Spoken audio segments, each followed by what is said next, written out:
This is the third in a series of videos from the Church of Freaks. You can see the first two parts by following the links in the description. Before I start, I want to tell you about my new channel Visioner Interesting, in which I talk about interesting facts and events. I put the link to the channel in the video description as well as in the top right corner. So, let's continue. Martin Lorello, aka Owlman, got his nickname for a reason. He could turn his head 180 degrees. The future artist was born in 1886 in Germany in Nuremberg, and about his youth Martin almost nothing is known. In 1907, at the age of 21, a year later he moved to the United States, where his abilities were quickly appreciated, and the young man quickly became a star of the freak circus. Interestingly, when Martin threw his head back, he could not breathe, but at the same time he could drink, which he willingly demonstrated in front of the audience. Doctors determined that he acquired this ability because of his curved spine, a genetic disorder inherited from birth. His career was quite long. Martin successfully trained dogs, of course, not forgetting his crowning number. Martin Lorello died of a heart attack in 1955 in his 70th year. Leonard Trask was born in England in 1805 at the age of 28. By bad luck, Trask fell from a horse and developed a severe curvature of the spine.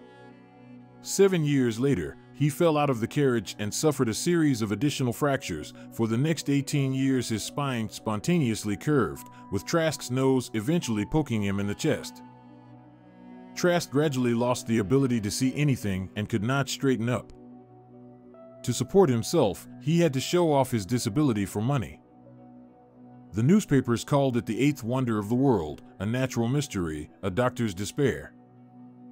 The young woman known as Serpentine was born practically without bones. She was born in 1901 in California in a family of quite healthy and outwardly ordinary people. Since childhood, Serpentine had been examined by hundreds of doctors, although her health did not need it. The lack of a skeleton was her only disadvantage.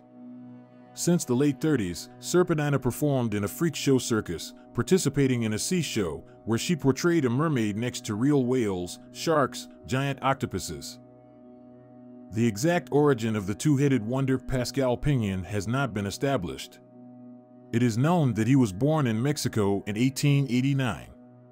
When the famous circus impresario John Schneider came in search of the two-headed man, he learned that he was kept on a leash in a mine.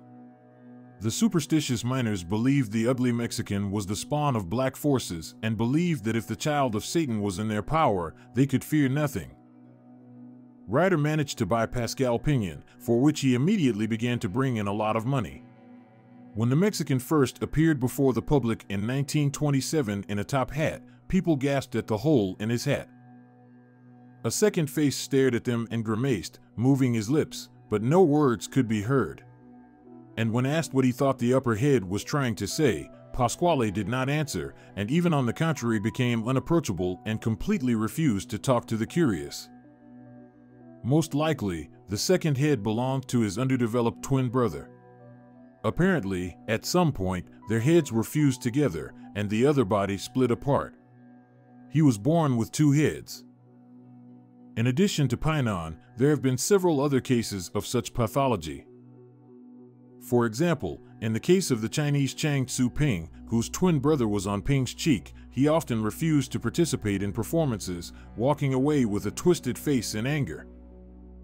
Subsequently, the Mexican completely abandoned the fabulous fees and stopped showing his other head. Pinion did not live long. His small head became ill and in a short time turned into a lifeless statue. At the age of 40, the big pinion was gone as well. Penguin girl Ruth Motto was born in 1910 with a leg defect that affects all human limbs, making her look like a penguin. The girl began performing in a freak circus in her early 30s and played a musical instrument called the marimba. Ruth was married twice, her second husband being Orlam Davis.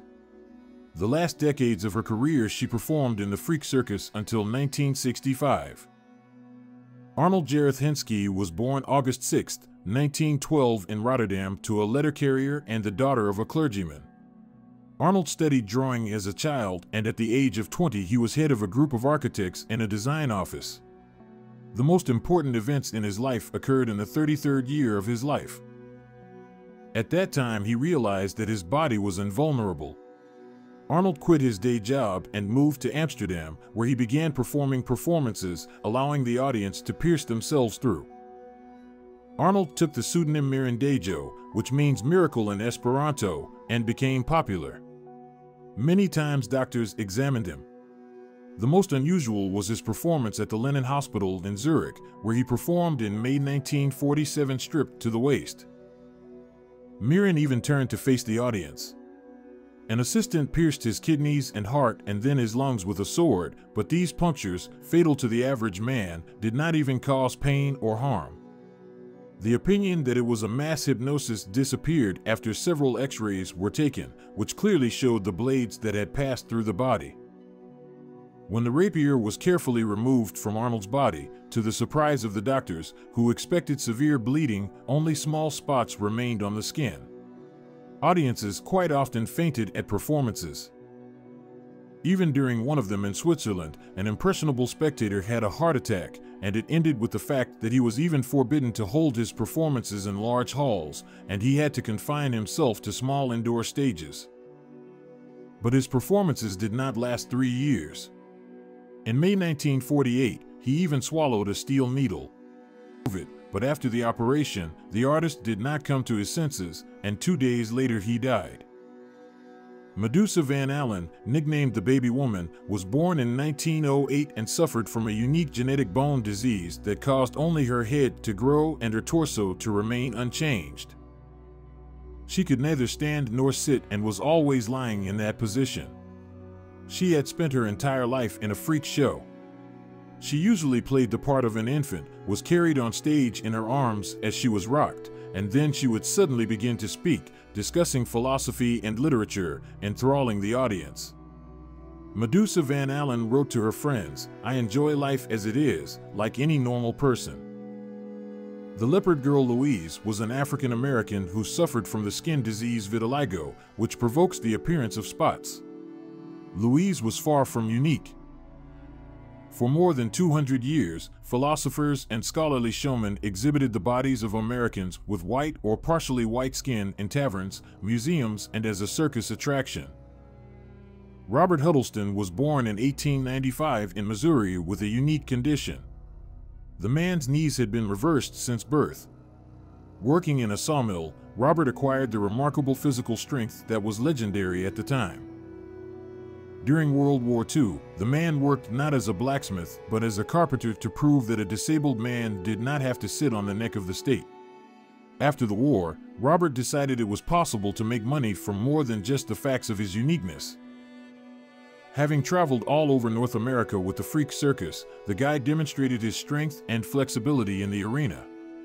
Robert was happy when he rode circus midgets and goofballs. Robert performed in show business for 36 straight years, and when he retired, he took up restoring old cars and raising rabbits. The man-horse died in 1970, having lived a vibrant life. Priscilla Lauder, a shaggy little girl, was born on April 26, 1911, in the Puerto Rican town of Bayamon, where boxers and drag dealers are usually born.